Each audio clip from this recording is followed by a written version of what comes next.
સમાચારની શરૂઆત કરીએ। દેશની સામાન્ય જનતા પર ફરી મોંઘવારીનો માર પડ્યો છે। ડીઝલ અને પેટ્રોલના ભાવમાં ફરીથી વધારો ઝીંકવામાં આવ્યો।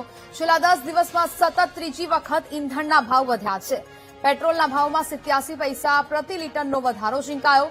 ડીઝલના ભાવમાં 91 પૈસા પ્રતિ લીટરનો વધારો કરાયો છે।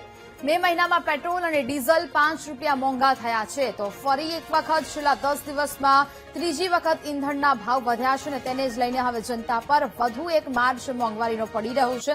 પેટ્રોલ અને ડીઝલની કિંમતમાં ફરીથી વધારો કરવામાં આવ્યો છે, જ્યાં હવે ડીઝલના ભાવમાં પ્રતિ લીટરે 91 પૈસાનો વધારો કરવામાં આવ્યો। મે મહિનામાં પેટ્રોલ અને ડીઝલ 5 રૂપિયા જેટલું મોંઘું થયું છે। દેશની સામાન્ય જનતા પર ફરી એક વખત મોંઘવારીનો માર પડ્યો છે।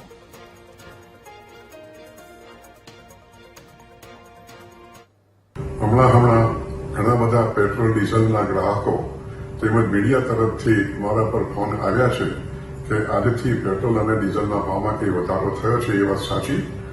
હા ભાઈઓ, આ વાત સાચી છે।